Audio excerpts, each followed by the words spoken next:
Ассаламу алейкум, урматтуу достор. Кечирим сурайм. Мен азыркы алдыңкы эфирим үзүлүктүккө учурап кетти, анткени бирөөлөр телефон чалган үчүн. Кайрадан эфир баштайм. Мен эмне үчүн мен азыр мени көптөр айыптайт го. Тиги бийликтен акча алып алып, анан Ташиевди каралап атат деген сөздөргө жооп беретин да. Мына мен өзүм айдап тирилик кылып жүргөн трактын ичинде, рулунда отуруп, ошол бир жүктү алып келгем, азыр разгрузка болуп атат. Ошол тушта силерге эфирге чыгып атам. Мен ушул трактын ичинде 8 жыл жатып туруп, ушунун ичинде тамактанып, ушунун ичинде жашоом өттү. Ак менет менен тирилик кылып атам. Азыр дагы ошондой тирилик. Бул жанагы хейтерлерге жооп. Сен акчаны алып алып, антип алып, анан кийин заказ аткарып атасың деген хейтерлерге жооп. Биринчиден. Экинчиден, кечээ мен президентти жана анын жакындарын айыптап жаткан Сыргак Кенжебаев жөнүндө кайрылуу кылып, анан ага байланыштуу баягы элди биримдикке чакырып, жалган маалыматтарга ишенбегиле же болбосо анализдегиле деп кайрылуу кылсам, анан мага кошумча маалыматтар келди. Анан урматтуу достор, мисалы биринчисинен ал командага кандай кошулуп калган, анан кийин ал адамдын, Сыргак Кенжебаевдин максаты эмне болгон, жана ал эмне максатты көздөгөн, жана эмне үчүн президентти сындап каралап чыгып атат. Сындап дегенге болбойт го, каралап, мындай жалпы сөз менен элечи, каралап чыгып атат. Bukan başka seçim. Yani bukan başka olayına akça tapıyor da. İşte çok haklısın buldağı. Assalamu alaikum, урматтуу кыргыз эли, мен Кылычбек кызы кымбат. Оğlum Muhammed 5 жашта азыр баса албайт, ушу жол кырсыгынан улам ушундай абалга түшүп калган. Мындан алдын 3 жол операция болгон башында. Азыркы учурда башында аппарат менен жашап жатат. Сиздерден суранарым, ушу баламдын операциясына жардам берип кетүүңүздөрдү өтүнөм. Көптү көрсө көл болот дейт. Ушу баламды басып кетүүсүнө себепкер болуңуздар. Баламды көрүп жүрөгүм ооруйт. Бизге азыркы учурда $45,000 акча каражаты керектелүүдө, бизде андай сумма жоктугунан улам аргасыздан кайрымдуу кыргыз эли менен жардам сурап кайрылып жатат. Бизге кайрымдуулук кылам деген инсандарга өзүмдүн атымда МК ачылган 3197 кымбат кый деп чыгат. Ошо Россия өлкөсүнө котором дегендерге Сбербанк 3097 Нурбек деп чыгат. Ал дагы өзүмө караштуу. Анын бир канча себептери бар экен. Эгерде мисалы адам өзү таза болсо, анда эч кандай кылган кылмышы жок болсо, эч кимге жамандык кылбаса, эч кимди алдабаса, анда орустар айткандай с гордо поднятой головой сүйлөй берсе болот, сындай берсе болот. Ар бир адамдын өзүнүн укугу. Бирок Сыргак Кенжебаев президенттин агасы менен жакын болуп жүргөн кезде бир канча адамдардан, инвесторлордан, бизнесмендерден акча алып, аларды сызга отургузат. Ал үчүн камалат. Өзү айтып атпайбы? 30 декабрь 2025 жылы мени камашты. 2 айга отуруп чыктым, камалып чыктым деп айтып атпайбы? Эмне үчүн камалдың деген суроо туулат да, туурабы? Же ал бийликти сындабаса буга чейин, же бир кандайдыр бир саясий күрөштөрдү жүргүзбөсө, же болбосо коррупцияны иликтеп кимдир бирөөнүн куйругун баса албаса, анда эмне үчүн камалыш керек деген суроо туулат да. Анан көрсө, ал мошенничество менен камалыптыр. Бул биринчи камалуу эмес, биринчи иш козголуу эмес, бул экинчи иш козголуу экен. Анткени биринчиси Сооронбай Жээнбековдун убагында болгон. Өзүңүздөр жакшы билесиздер. Аны кененирээк токтолом. Азыр экинчисин айтайын, мына жаңы свежийин. Президенттин агасынын атын жамынып, мен ушул жак менен жакшымын, ошолордун маселесин, ошолор менен маселе чечип берем деп бир канча адамдардан акча алган. Алардын арасынан арыз жазган экөө. Бирөөсү, биринчиси Андрей Тен деген бизнесмен экен. ага бир аны кыскасы ошол Сыргак Кенжебаев кандайдыр бир жолдор менен $550,000 чыгымга учуратат.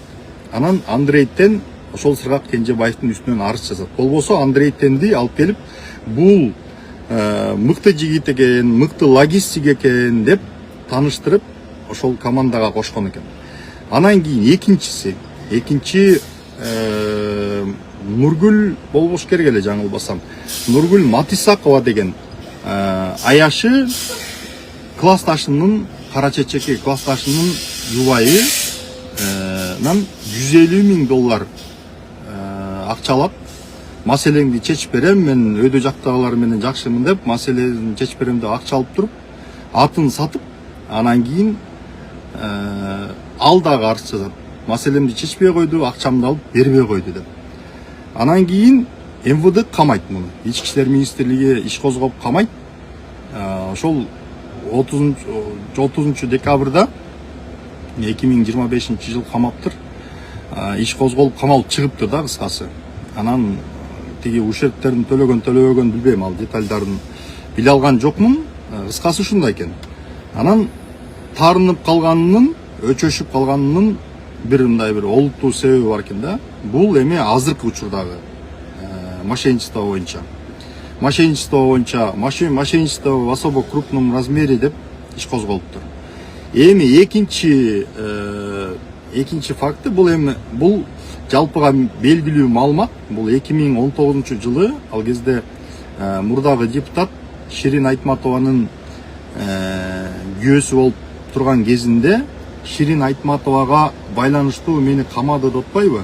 Возможно, ошондой куугунтук иретинде камашкан. Бирок деген Сооронбай Жээнбеков бул Камчыбек Ташиев эмес да. Ак эле жерден эле апарып туруп эле көчөдөн кармап келип эле камап койгодачы. Алар камаш үчүн кандайдыр бир далилдүү фактыларды, маалыматтарды же болбосо бир илинчегин табат да, анан ошонун негизинде камайт. Ошонун негизинде иш козголот. Ал кандай иш? Азыр мен биринчисинде эфирде тура эмес айтып алдым окшойт. 290,000 деп турат беле, 290,000 же болбосо 300,000 ушундай или 250,000. 250,000ден 290,000ге чейин болуш керек, жаңылбасам. Мен цифраны тура эмес айтсам оңдоп коесуздар. Ошондой суммада Кытай инвесторлорун алдап кеткен деген иш боюнча кыскасы бир статья, по-моему, мошенничество, экинчиси дагы бир статья, оор статья. 2 статья боюнча камалып, анан 2019 жылы кеч күздө же кыштабы камалып туруп, анан ошо менен 2020 жылы жаңылбасам Садыр Жапаров бийликке келгенден кийин камактан чыкса керек эле. Кыскасы ушундай да, эгерде адам таза болсо, ага эч ким мошенничество деп иш козгой албайт. Мисалы, сиз, мен, башкалар биз бирөөнү алдап кетпейбиз да, ошон үчүн бизге, мисалы, эч ким мошенничество, сен чоң суммадагы акча алып туруп алдап кетсең деп туруп иш козгой албайт. Себеби, мисалы, мен өзүмдү айта турган болсом, мен кечирим сурайм, дагы чалып калып, кичине үзгүлтүк учурап калды. Мен өзүмдү айта турган болсом, бирөөдөн мисалы $2,000, $3,000 сураш үчүн кызарып, татарып, өзүңдү ыңгайсыз сезип, ишенеби, ишенбейби, же болбосо шарты кандай болду экен деп кыжалат болуп атып сурайсың да. А бул жерде карасаң, $350,000, $550,000, $150,000 деген суммалар жүрүп да. Анан Сыргак Кенжебаев действительно өзү мындай акылдуу жигит, билимдүү, көп нерсени билет, чындап эле башы катуу иштейт. Анан көп идеяларга бай болуш керек, по-моему, жаңылбасам. Бирок ошол убагында жанагы инвестиция боюнча агенттикти да жетектесе керек эле. Инвесторлор боюнча иштеген, анан кийин ошол Сооронбай Жээнбековдун тушунда ошол жанагы Кытай инвесторлорун алдаган үчүн камалып чыккан. Кийин болсо экинчи жолу жанагы президенттин агасынын атын сатып бир канча адамдардан акча алган үчүн камалып чыккан экен. Мен кечээ кайрылуумдан бир гана сөзүмдү артып калам. бул анын үй бүлөлүк маселеси. Канча адамга үйлөнөт, кимге үйлөнөт, кандай жашайт, анын өзүнүн жеке иши. Мен үй бүлөлүк маселеге кийлигишпейм. Бул туура эмес негизи. Эми Сыргак Кенжебаевдин Кыргызстан болбой калды. Мына 35 жылдан бери эмнени гана көрдүк. 75-жылкылардан 95-жылкыларга чейин биз кыскасы жоголуп кеткен поколениябыз, өзүбүз күнөөлүүбүз, эмнени гана көргөн жокпуз, азап тартып элатабыз деген сыяктуу айыптоолорду айтып атат. То есть ооба, ошондой өскөнбүз, бүгүнкү күндө да кыйынчылык бар, бирок акырындап мамлекетибиз бутунан туруп телчигип келатат. Анан убагында көптөгөн кыйынчылыктар болгон. Мамлекетибизди ошол Сыргак Кенжебаев сыяктуу арадай нерсени чарадай кылып, бөөдөй нерсени төдөй кылып көрсөтүп, анан өзүнүн жеке таарынычын же болбосо кандайдыр бир максаттарын, туңгуюк максаттарын жалпы элдин мүдөөсүнө жаап туруп, анан кийин мүдөөсүн жамынып алып туруп, ошол жеке максаттарын ишке ашыруу үчүн элди козуткандардын аркасы менен биз 3 жолу революция жасадык. 3 жолу революция жасадык. Ошону менен мамлекет артка кетти. Мамлекет ондогон жылдар бою артка кетти. Анан мына ачык булактардан деле карасаңар болот. Акыркы 5 жылда Кыргызстандын ички дүң продукциясы 55% өстү. 55% деген бул ар бир жылда 11%тен өстү дегенди билдирет. Мен эсимде 2007 жылы Кыргызстандын ички дүң продукциясы 8% өскөн. Бул ошол кездеги абалды эске алганда бул абдан чоң показатель болгон. Ошондо Кыргызстандын салыктары да жакшы чогултулуп, анан Кыргызстандын бюджети профицитке чыгып, Кыргызстандын эгемен тарыхында ошол акыркы жылдарда биринчи профицит болгон ошол кезде. Ошол кезде бир жолдор, тиякта биякта 2-3 километрден арга жерде жолдор салынган, мектептер жана башкалар салынган. Аны бүгүнкү күнгө чейин ошол Акылбек Жапаров, премьер-министр болуп жүргөн Алмазбек Атамбаев, президент Курманбек Бакиев ошол кездеги бардыгы биз ушундай профицитке жетишкенбиз деп айтып, өздөрүнүн саясатынын бир ийгилик катары көрсөтөт да. Эми бүгүнкү күндө караңыздар. Бүгүнкү күндө мына быйылкы жылдын жарым жылдын жыйынтыгы боюнча 11,5% өсүш болуптур. Атак 10%, 9%, 11% ушундайга жетип атат да. Быйыл жылдын этегине чейин көрөбүз. Январда жыйынтыгы чыгат, ошондо көрөбүз да экономика канчалык эсеге өстү. Анан албетте жанагы эч кандай ички дүң продукция өскөн жок. Анан аны өстү деп көрсөтүп атат деп атпайбы? Эгерде Кыргызстан өз алдынча эле жеке бакыр болуп эле өзүнүн тиги ийгиликтүү көрсөтүп неметип берсе, башка эл аралык уюмдар, башка мамлекеттер антип айтпайт эле да. Алар шылдыңдамак.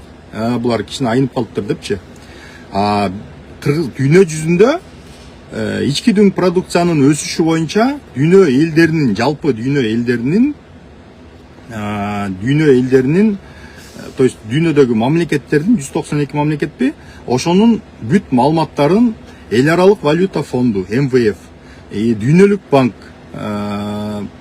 сыяктуу эл аралык абройлуу уюмдар, бүт дүйнө жүзүндөгү мамлекеттер мүчө болгон уюмдар маалыматтарды алып туруп, анан салыштырып, изилдеп, иликтөө жүргүзүп, көз карандысыз иликтөө жүргүзүп туруп, анан жыйынтыгын жарыялап турушат. Бул далилдүү так маалымат болуп эсептелет. Оңой менен бир нерсеге ишенбеген Өмүрбек Текебаев дагы өзүнүн бир интервьюсунда айткан. Жаңылбасам Эрнест Кыязовго берсе керек эле. Ошондо айткан: "Мен өкмөттүн маалыматына ишенбейин десем, эл аралык уюмдар айтып атышат. Тастыктап атышат, Кыргызстандын экономикасынын өскөнүн айтып атышат" деп атат да. Бүгүнкү күндө экономика өскөнүн, Кыргызстанда абал абдан жакшы жакка өзгөрүп баратканын реалдуу жашоо көрсөтүп атпайбы? Эгерде эч кандай эч нерсе курулбаса, баягыдай эле пенсия пособияга жетпей атса, билесиңерби? Бир кезде пенсия пособияны кум шекер менен, май менен, ун менен, самун менен, жанагындай мамлекеттик гезиттер менен Эркин Тоо Кыргыз туусуна окшогон ошондой түрүндө бартер түрүндө алып калышкан. аны дагы кезекке туруп, очередке туруп отуруп алышчу да. Бүгүнкү күндө Кыргызстанда пенсия берилбей кечеңдеткен уктуңар беле? Ал маселе эбак эле чечилген. Буга чейин чечилген, бирок бүгүнкү күндө пенсиянын көлөмү улам жогорулап, баягы мүмкүнчүлүккө жараша жогорулуп атат да. Социалдык тармактагы маданият жана башка ишмерлердин, социалдык кызматкерлердин айлыктары, социалдык деген бул саламаттык сактоо, маданият, билим берүү тармагындагы кызматкерлердин айлыктары 2 эсе жогорулады. Мисалы 20 миң сом айлык алса, ал 40 миң сомго жогорулады. 50 миң сом айлык алса, ал 100 миң сомго жогорулады. 15 миң сом айлык алса, 30 миң сомго жогорулады. То есть 2 эсе өскөн да. Жакында эле мына могу жылдын апрелинде кошулду да, апрелинден баштап 2 эседен көп айлык ала баштады. Албетте аны менен турмуш дароо эле жакшырып кетпейт. Бирок мурдага караганда мамлекеттик кызматкер болуп иштөө, кандайдыр бир мектепте мугалим болуп иштөө, бул бара-бара сыймыктуу кесипке айланып баратат. Мамлекеттик кызматта айлык жок, эч кандай акча жок деп бир кезден алып, үй бүлөбүздү бага албайбыз десе, бүгүнкү күндө ал маселелердин бардыгы ирети менен, орду менен чечилип атат. Мамлекеттик кызматта иштегендердин, айрыкча күч түзүмдөрүнүн, эгерде мамлекет өзүнүн аскерин жакшылап, кийинтип, ичинтип, шартын түзүп, колуна курал карматып, үй жайын түзөп бербесе, анда ал мамлекетти душмандар басып алышы мүмкүн. Мамлекет биринчи бекем болуш үчүн аскерлердин чек арасын бекемдейт. Андан кийин албетте кезек дагы социалдык кызматкерлерге келет. Бирок аларга дагы үйлөр берилип атат. Анткени жанагы ипотека менен берилип атат да. Анан күчтүн өзүндөрүндө ГКНБга, милицияга, чек ара кызматкерлерине жана башкаларына кызматтык үйлөр, мындай социалдык үйлөр жана башкалар ар кайсы жерлерде миңдеп курулуп, ачылып, күчтөрү тапшырылып берип атат. Анын бардыгын туш тараптан өзүңөр көрүп атасыңар. Кыргызстанда строительный бум болуп атат. Мирзиёев айткандай, мурда мынчалык жайнаган крандарды көргөн эмеспиз. Кээ бир аксакал агалар айтып калат, керек болсо мындай чаң тополоң чаң сапырылып, тиги грузовой машиналар ары каттап, бери каттап, кум, шагыл, цемент жана башканын баарын ташып, жанандай цементомешалка машиналар ары бери каттап, крандардын баары сороюп көрүнгөн жерде строительство болуп атат. Бул эмнени билдирет?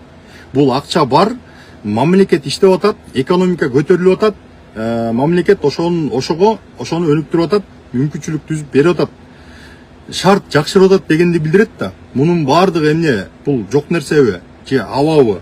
Же болбосо кандайдыр бир иллюзиябы? Же болбосо искусственный интеллект ойлоп табылган фантазиябы булчу? Урматтуу эл журт, ээрчимеликтин дагы чеги болуш керек. Мен эмне үчүн күйүп айтып атам? Мисалы, мен деле мая хата с краю деп бияктан өзүм тирилигим өтүп атам. Бириң өлүп, бириң кал, бириң кайың, бириң тал деп бияктан отуруп берсем болот эле. Жаман көрүнбөйчү. Тетиги карга, кузгун, кошоматчы, жалагыч, пактакор, анда мындай деген сөздөрдү угуп, жебеген самсага пул төлөбөйчү. Бирок биздин мамлекетибиз бир да. Кыргызстан деген кичинекей 200 миң квадрат километрде жайгашкан кичинекей мекенибиз бар. Ошол мекенибиздин өнүгүшүн каалайбызбы? Анда өнүгүшүбүздүн кааласак, анда ошол болуп аткан өнүгүүлөргө бут тоспош керек. Биз өнүгүүлөрдүн токтогонун, тополоңдун аркасы эмне болгонун бардыгын көргөнбүз. Башыбыздан өткөргөнбүз. Кошуналар бизди шылдыңдап, тиягынан биягынан тиги теле берүүлөрдө атайын берүүлөрдү уюштуруп, жана Михеев жана башка сыяктуу Жириновскийге окшогондор Кыргызстан экиге бөлүнөт. Булардын келечеги жок. Булар өзүн өзү бага албай калды. Они попрошайничают. У них этот светлое будущее не видно. У них ничего не видно. Половина Кыргызстана ходит в Москве гастарбайтером деп кыйкырып өкүрүп, телеэкрандардан Кыргызстанды шылдыңдап, басынтып, келекелеп жүргөнүн унутуп калдыкпы? Кыргызстандын президенттерин, кошуна мамлекеттердин президенти, чоң державалардын жана башкалардын президенттери шылдыңдап, дагы азыр жолуксам дагы акча сурайт деп качып калганын унуттукпу бүгүнкү күндө? Мисалы, ошол чоң державалардын, бизге баягы старший болуп жүрүп, брат болуп жүргөндөрдүн державалардын президенттери биздин президентке айтат экен, ушунча акчаны каяктан таап атасыңар? Мурдагы президенттериңер жалдырап эле акча сурап жүрчү эле, силер вообще акча сурабайсыңар дейт. Мына ушундай абалга жеттик. Кыргызстан бир кезде өзүнүн чарбасында, өзүнүн короосунда дурустап туалет сала албаган, мектептерди контейнерлер менен салып жүргөн, жолдоруна асфальт төшөгөнгө эмес, пенсионерлерине пенсия төлөгөнгө акчаны Европадан жана башка эл аралык валюта фондуна жана башка уюмдардан алып жүргөн, карызы чачтан көп, баштан ашып кеткен, экономикасы очорулуп, аңга түшөйүн деп калган Кыргызстанды көрбөдүк беле биз? 90-жылдарды көрбөдүк беле? 2000-жылдарды көрбөдүк беле? Андан кийинки жанагы башка тополоңдордун бардыгын көрбөдүк беле? Бизге эмне ошол күн, ошондой кезең бизге керекпи? Ошол нерсени эңсеп атабы кээ бир адамдар? То есть, давайте мындай ар бир нерсеге чакырык кылганда разумный подход кылалы. Ооба, бүгүнкү бийликтегилердин ошибкасы өздөрүнүн баштарына жетет. Өздөрүнүн проблемасы өздөрүнүн баштарына жетет. Аларга сын айтыш керек. Бирок ошол сын айтуу менен мамлекеттеги абалды оорлоштуруп, анан кийин сырткы күчтөрдүн жанагындай темир жол, Кытай, Кыргызстан, Өзбекстан темир жолу курулбай калса экен, кыргыздар бизге дагы кошомат кылып жалдырап акча сурап келсе экен, мигранттары дагы көрүнгөн жерде самсалап, окат кылып, кайыр сурап, туалет жууп, пол жууп жүрсө экен, биздин курулуштарыбыз да иштесе экен деген эл аралык деңгээлдеги чоң геосаясий күчтөрдүн колжоолугуна айланабыз. Ошолордун чырагына майтамат. Бүгүнкү күндө мигранттарды Кыргызстанга алып келем деген, бирок алып келген жок. Эч кандай чечкен жок. Ит аягыңар алтындан болот деген, бирок тиги кумтордун бардыгын чөнтөгүнө салып алып жеп атат тигиндей мындай деген маалыматтарды сөздөрдү айтып атат да, бирок эми тилде сөөгүк жок да. Тиги Зарылбек Рысалиев агабыз айтмакчы, сөөгүктө тил жок. Анан урматтуу туугандар, ар бирине разумный подход кылыш керек. Гиктин үйлөрүн $500 салып койсо болот, мен негизи өзүнүн баасында $500 берсе болот дейт. $500 бергиде сен дотацияны каяктан табасың? Кайсы бюджетиңдин кайсы статьясынан бөлүп туруп, жулуп туруп бересиң? Бүгүнкү күндө бул дагы иллюзия. Бүгүнкү күндө өзүңөр эгер ишенбесеңер, мага ишенбесеңер, курулушчулардан, курулуш компанияларынан, жана башка строительство менен иштеген туугандарыңардан, тааныштардан сурап көрсөңөр, материалдар канча эсе кымбаттады. Мен 2014 жылы квартира сатып алганда, мен 2014 жылы биринчи квартирамды сатып алганда, ошондо квадратурасын $700 алгам. Ошол кезде 2014 жылы. Андан бери канча жыл өттү? Андан бери 12 жыл өттү. 12 жылда канча инфляция болду? 12 жылда строительный строй материалдардын жана башканын баасы канча эсе кымбаттады? Давайте ушул нерсеге дагы карайбыз. И бүгүнкү күндө керек болсо ошол себестоимостунда толком $500 чыкпайт. То есть себестоимостунда да жаппай калат $500. Анан каяктагы $500, $600 менен үй берет? Кайсы жагынан берет? Ансыз деле канчалаган курулуштар, миллиардтаган акчалар ошол жолдорго, мектептерге жана социалдык немелерди жапканга, бүгүнкү күндөгү мектепке болгон, бала бакчага болгон, жана башка социалдык муктаждыкка, больницага болгон муктаждыктарды жабыш үчүн мамлекет жанын үрүп болгон каражаттын бардыгын жумшап, ошентип курулуштарды биринин аркасынан куруп, кубалап кетип баратат. Анан таможня боюнча бажы бир кезде бир 25 беле 28 миллиардбы ушундай болчу. 2020 жылга чейин жанагы райым миллиондун схемасы иштеп атат, тигиндей мындай деп атпайбы? Ошону тиги Сабыр Жапаров алып туруп, анан кийин бүгүнкү күндө иштетип атат, акчанын баары Сабыр Жапаровго түшүп атат деп маалыматтарды айтып атат да. Давайте цифраларды карайлы. 28 миллиард сом чогулткан, бир жылда 28 миллиард сом чогултуп келген бажы бүгүнкү күндө 150 миллиардка жетти. Бажы төлөмдөрүнүн чогулушу бир жылда 150 миллиард сом мына ошол бажы тармагынан түшөт. То есть кыскасы ушуга окшогон цифраларды тиянан да биянан да чуксаң, ошол Сыргак Кенжебаевдин айткан айыптоолоруна жооп берет, жооп болот. ошол жерден өзүңөр деле открытый доступтан карасаңар болот. ВВП на душу населения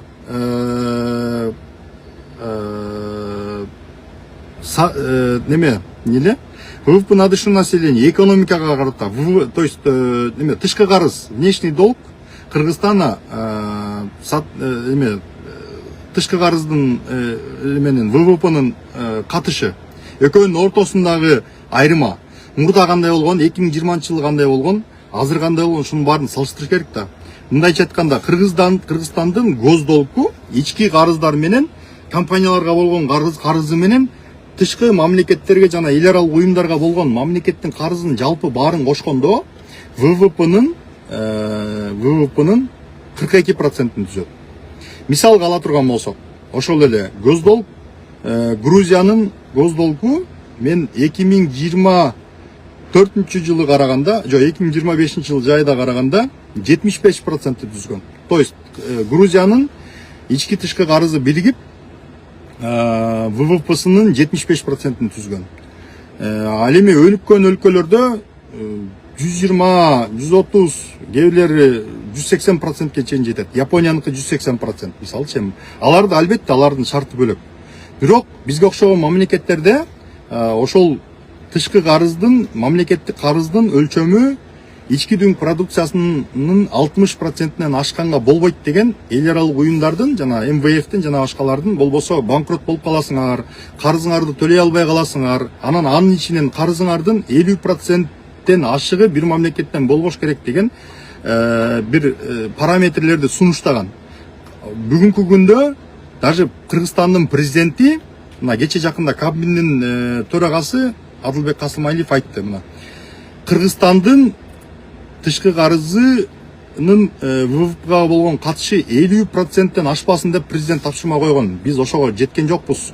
42%-ти түзөт деп атат. Ал эми Кыргызстандын ички карызы ВВПнын 39%-ин түзөт.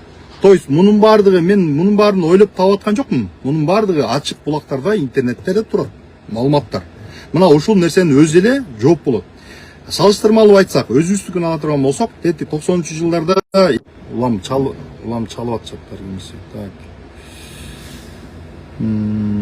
Эфир үзүлгөн жок, эфирди көрүп аткандар, эгерде көрүп аткандар болсо, чалбай тургулачы, пожалуйста. Мен эфириме тоскоол болуп атат, үзүлүп калып атат да. Оюмду бузуп атасыңар силер. Кыргызстандын тышкы карызы, ички карызы биригип, ошол 2000-жылдарда, по-моему, жаңылбасам бир 100%-ке чейин жетип калган, 90 канча процентке чейин жетип калган учурлар болгон экен да. Эми ал учур аябай оор болгон. Себеби биз советтик экономикадан базар экономикасына жаңы өтүп аткан алсыз кезибиз болчу да. Анан мына кечеги Сооронбай Жээнбековдун убагындагы 20-жылдын башындагы эсептерге кайтып келели. 20-жылы ВВПнын тышкы карыздын ВВПга болгон катышы 67% түзгөн. Эми албетте пандемия болуп калды, бирок ага чейинкиси деле оңгон эмес болчу да, ага чейинкиси деле жыргаган эмес болчу. Ушундай акыбал, бүгүнкү күндөгү акыбалыбыз кыйла жакшы. Андан кийин Кытайдын жанагы Кыргызстандын Кытайга болгон карызы көбөйүп кетти. Андан кийин Кыргызстандын тышкы карызы 9 миллиард болуп кетти, 10 миллиард болуп кетти деген сыяктуу бир мындай чындыкка кошпогон маалыматтар жүрөт. Мунун баардыгы чындыкка дал келбейт. Так цифраларды аныкташ үчүн эч кандай аны издештин, бирөө жарымдан эшмат ташматтан сураштын кереги жок. Аны силер открытый доступтан ачып карасаңар, ошол жерде баардыгы турат. Мен деле башкалар сыяктуу открытый доступтардан алынган маалыматтарды айтып атат. Эл аралык уюмдардын маалыматтарын алсаңар болот. Кыргызстандын жанагы дүйнөлүк мамлекеттердин арасындагы рейтингиндеги маалыматтарды алып карасаңар болот. Баардыгы почти бири-бирине соответствует, то есть бири-бирине туура келет. Урматтуу достор, ошондуктан биз кичинекей мамлекетибиз телчигип, алдыны көздөй жүрүп, өргө чыгып баратканда аягынан тартпайды. Мамлекетибизди бүлгүнгө учуратууга кызыктар болгон ар кандай күчтөрдүн биз бийликке келебиз, анан кийин антебиз, мынтебиз деген күчтөрдүн балким ошолор мыкты адамдар действительно бийликке келип калар, бирок алар ага чейин ошол бардык нерсе мыйзам чегинде болуш керек да. ага чейин аракет кылыш керек, элге көрүнүш керек, иш менен көрсөтүш керек, мошенничество кылбаш керек, таза болуш керек. Анан кийин Сыргак байкебиз айтып атпайбы? Мен мына Мавлян Аскарбековду камап койду андай мындай депчи. Мавлян Аскарбеков мошенник эмес. Сыргак мырза, Мавлян Аскарбеков мошенник эмес. Ал бирөөнүн акчасын алып алдап кеткен эмес. Анын жагдайы жөнү башка. Сиздин жөнүңүз башка. Мени да камашты, ана Мавлянды да камашты, баарыбызды камап атат деген сыяктуу бул баардыгын бир шурудай бир катарга тизе калган бул туура эмес. Илгери жанагы филармониянын Керимбаев деген, Амангелди Керимбаев деген директор болчу экен. Анан неме дечкен да, тиги илгери аталарыбыз айткандай, анан Токтогул Эшмамбет деп өтүп кеткен акындардын ырларын же баяндарын айтып ырдаганда, ошондо келип туруп эле токтотуп эле айтышкен, эй, арбакты жамынганды токтоткула. Давай өзүң ырың ырдачы дечкен да. Анын сыңарындай силер башка таза адамдардын жана башка саясатчылардын немесин жамынбай, өзүңөргө окшоштуруп салыштырбай, өзүңөрдүн ишиңерге жооп бергиле. Өзүңөрдүн кылган кылмышыңарга жооп бергиле. Өзүңөрдүн жасаган туура эмес аракетиңерге жооп бергиле. Башка адамдардын мээнетин жегениңерге жооп бергиле. Андан кийин анан башкаларга асылгыла. Ошондо туура болот. Кыскасы ошондой. Анан кийин Сыргак Кенжебаев айтып атат. Камчыбек Ташиевди кидайт эткендей кылып, же аны кидайт эткенден кийин мени кантип кидайт этпесин? Мени жөн эле чаап салат да, тигиндей мындай деп, ал жерден дагы общий немеге өзүн кошуп, салыштырып мынтип атат да. Биринчиден, Камчыбек Ташиевди Садыр Жапаров кидайт эткен жок. Садыр Жапаровду аз жерден көңтөрүп кое жаздап, 95% дебейин эми 90% бийлигин алып, полномочиясын алып, Кыргызстандагы көп маселени президент өзү чечпей, Камчыбек Ташиев полномочиянын баарын алып, өзү чечип, билген болгун жеп, ишкерлердин баарын камап, жанагы Сыргак Кенжебаев айтып аткан красный террорду Садыр Жапаров эмес, Камчыбек Ташиев уюштурган. Кандай жол менен уюштурган? Шеф, мунуга акмак баланча миллион урдап алып тур. Мен муну камадым, короче. Мына кустуруп атам деп туруп, 100 миллион кустурса, допустим, 30 миллионун же 50 миллионун чөнтөккө салып туруп, калганын тиги жака төктүрүп, мына мен 50 миллион төктүрдүм бул согуштан. Мунуга уурдаптыр, мондай кылмыш кылыптыр деп апарып камап, кээ бирлердин түрмөдөн өлдү канчасы, муну какшап отуруп уже тилим тешилди. Ошондой жол менен красный террор уюштурган. Өзүнө өчөшкөндөр Бекназаровду кандай кылып камаганын, баласын камап туруп, анан кийин баласын чыгарып башка камерага отуруп, атасына көрсөтүп, атасын апарып ошол камерага камап, анан кийин аялы Бекназаровдун байбичеси апабыз, эжебиз эми баласын камаса, күйөөсүн камаса, любой аял каргайт да. Анан ошентип каргап жүрсө, мени каргайт экен, мен аялын да камайм деген адам, мына ошол адам террор кылган. Ошол адам ошол террор кылган кылмыштар үчүн, элдин акчасын тоногон үчүн, уурулук кылган үчүн, каракчылык кылган үчүн бүгүнкү күндө баягы кылмыштардын чети ачылып, анан кийин сот жолуна тартылып, акыбалы оорлоо отурат. Эч кандай аны эч ким кылмыш кылдырып туруп анан кийин кидайт эткен жери жок.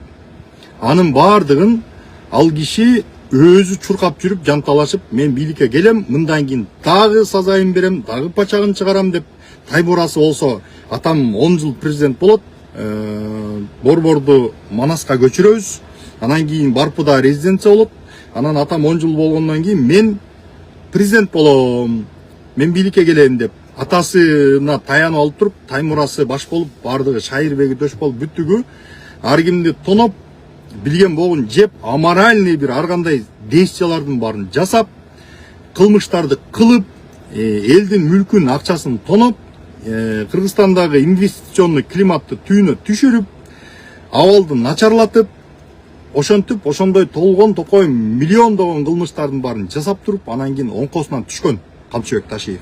Эч кандай аны кидайт эткен жери жок. Ал эми сиз болсо, жанагындай мошенничество үчүн камалыпсыз. Ну зачем? Ошол нерсени алып туруп бир саясий көө жаап, зачем? Өчөшүп калган экенсиз, эми ушундай сөздөрдү айтып атат. Мейли, өчөшө бериңиз, аларды жамандай бериңиз. Бирок деген, давай чогулгула, кел резиденциянын жанына келгиле, анткиле, минткиле, суроо бергиле, тиги бу деп. Жарандар итагеле суроо берип атат. Фейсбукта мен канча адамдарды алып чыгып атам. президентке кайрылууларды жасап атам, ушул жерде отуруп алып деле кайрылуу жасай бергиле. Жасаса болот. Не обязательно резиденциянын жанына барыштын же ынтымак ырдоонун алдына чогулуштун кереги жок. Бүгүнкү күндө президент аймактарда эл менен жана башка жерлердин бардыгына жолугуп атат. Кааласаң президентке жолугасың. Президентке жыйындарда өзүнүн арыз арманын айтасың. Кааласаң Facebooktан чыгып кыйкырсаң, президент көрөт, үнүңдү угат. Кааласаң губернаторго барасың, кааласаң акимге барасың, кааласаң министрдин эшигин тээп бересиң, кааласаң Нурдан Орунтаев менен урушасың, кааласаң Адылбек Касымалиевке арыз арманыңды айтасың. Кандай, кайсы жерде изоляция бар? Кайсы жерде бийлик элдин үнүн укпай атат? Кайсы жерде бийликтин кулагын кун куюлуп, эки кулагын басып алып отурат? Айткылачы мага. Жооп бергилечи мына. Ушундай ситуация барбы азыр? Ачыктык барбы? Бар.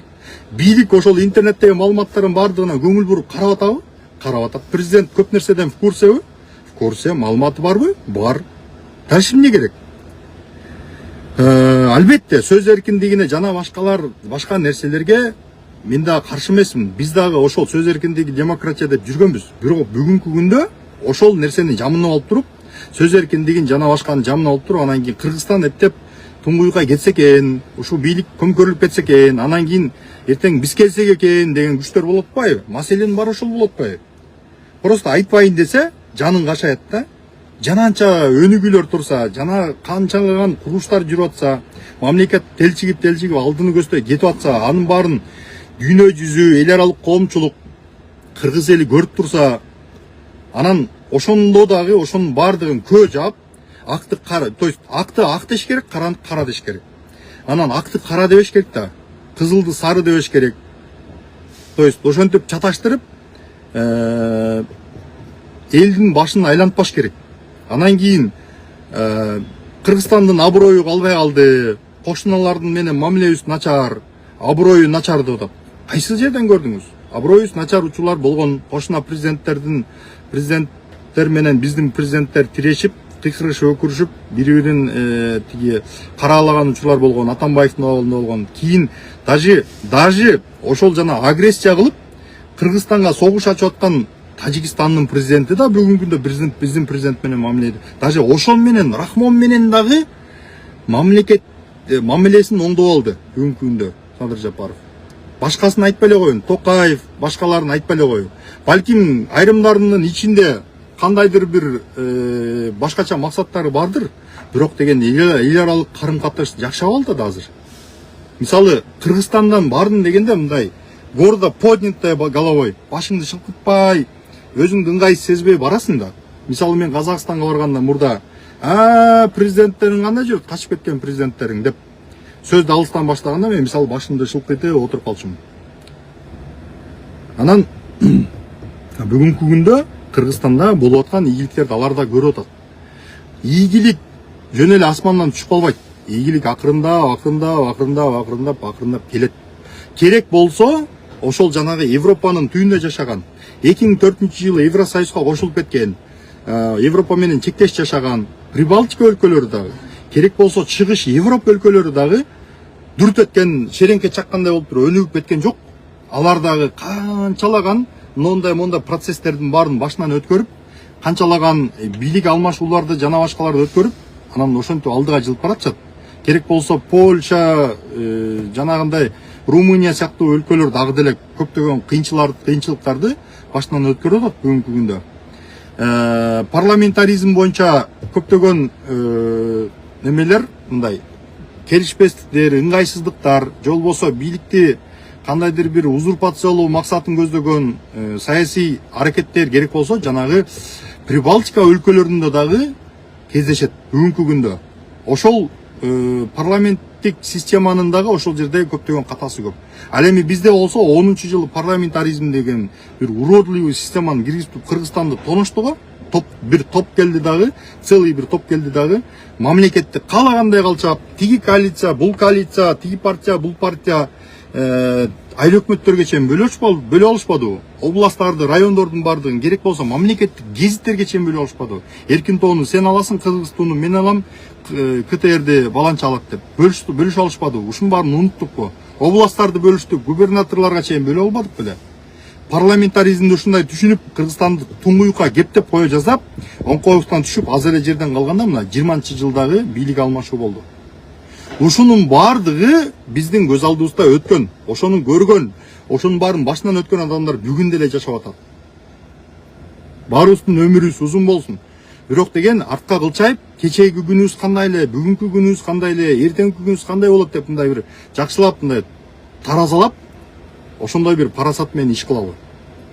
Ал эми президент өзүнүн командасындагы мүчүрүштүктөрдү, үй бүлөсүндөгү мүчүрүштүктөрдү, аша чапкандарды жана башкаларды өзүнүн иретине келтирип, өзүнүн жоопкерчилигин алып, элдин алдында кандайдыр бир маалыматтарын берет, өзүнүн чечимдерин кабыл алат.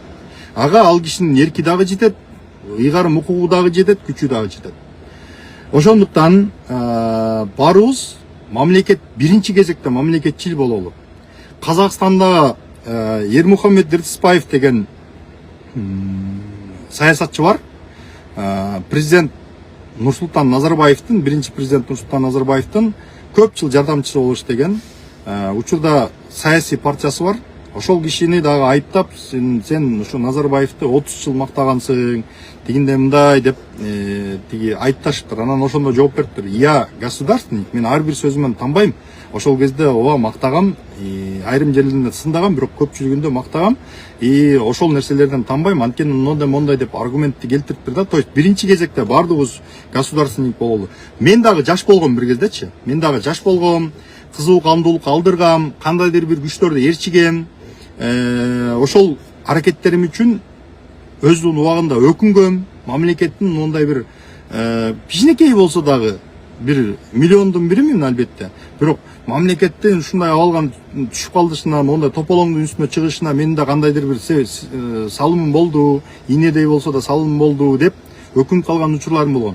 Бүгүнкү күндө биринчи кезекте, мен үчүн биринчи кезекте кызыкчылык, биринчи кезекте жеке кызыкчылык эмес, акча кызыкчылык эмес, карьера жана башка эмес, биринчи кезекте мамлекеттин стабилдүүлүгү турат. Убагында мынтип айтчы, сага деги президент жагабы деп айтчы да. Ошол адамдар, же болбосо бир топ адамдар бүгүнкү күндө айтат, кошоматчысың тиги дейт. Эми бул эл деген ушундай болот экен. Эл деген сел дейт.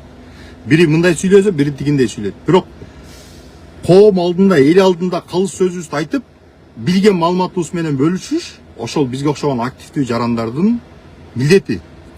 Дагы бир жолу чакырам. Урматтуу достор, урматтуу агалар, эжелер, инилер, президентке кирген сайын, президенттин командасындагы чиновниктерге жолуккан сайын, алардын жардамчыларына жана башкаларга барган сайын, президент Садыр Жапаровдун саясатын кандай колдооруңарды, ал кандай акылдуу адам экен, абдан гений адам экен, Кыргызстанды алдыга баштап баратат деп мактап жүргөндөр, ачык поддержкага чыккыла. Калыс сөзүңөрдү айткыла. Кыргызстандын кече кандай болгон, бүгүн кандай болуп атат, келечеги кандай, өзүңөрдүн видениеңарды айткыла. Кумга башыңарды тыгып отура бербей. Бул кайдыгерлик эмес силердин кылганыңар. Бул силердин кылганыңар, бул арамзалык. Жатып алып, так эмне болуп кетет экен, кече тиги эки дос эмне болот экен деп бир канчасы байкап туруп, анан кийин бир учурда айрым бөлүгү президент тарапка өттү, калган бөлүгү дагы деле карап эметип турат, байкап турат да. Анан шайлоодон кийин көрөбүз дейт. Шайлоодон кийин анан жабалактап бардыгы мен президентти колдойм, анан тигиндей мындай деп чыгышат. Жеңиштен кийин колдогонуңдун кереги жок. Ошондой учурда ар кандай кыйынчылыктар болгондо, каралоолор болуп атканда ошондой өзүңөрдүн оюңарды айткыла. Бул кошоматчылык эмес. Садыр Жапаровго болгон көз карашыңар, Садыр Жапаровдун саясатын колдойм, мен ага ийгилик каалайм, анын жолун тоспогула деген бул кошомат эмес. Эч кандай кошомат эмес. Кошомат когда сен жеке кызыкчылыгыңды көздөп, мага бирдеме берчи, а мен сени мактап коем дегенде мына ошондо кошомат болот. Жеке кызыкчылыгың үчүн бир акмакты мактасаң, мамлекетке иш кылбаган, пайдасы тийбеген бир безделикти, бир коррупционерди мактасаң, анда ошондо кошоматчылык болот. Ак нерсени кара десең, кара нерсе, то есть кара нерсени ак десең, кошоматчылык болот. Ошондой туугандар, мамлекет баарыбыз үчүн ыйык, мекенибиз бирөө, аны көздүн карегинде сактайлы. Анан пакта кор дейсиңерби, сатылды дейсиңерби, жеке кызыкчылыгын көздөп атат дейсиңерби, айтсаңар айтып бергиле. Бирок мен өзүмдүн абийиримдин алдында тазамын. Өзүм Кудай алдында акмын. Өзүмдүн адал таап аткан мээнетим бар, окатым бар. Мен могу баранкамды ар айландырып, бери айландырып, жүктөн жүккө, штаттан штатка кыдырып, уйкум чала канбай калса дагы, эс алганга убактым болбой калса дагы, мен ошол бала чакама адал ырыскы таап жашай берем. Бирок калыс сөзүмдү, өзүмдүн атуулдук парызымды аткарып, калыс сөзүмдү айтып турам. Көңүл бурганыңыздар үчүн чоң рахмат. Мен болсо уже жүгүм разгрузка болуп бүттү. Азыр кийинки жүктү алганга барыш керек. Ошол. Чоң рахмат.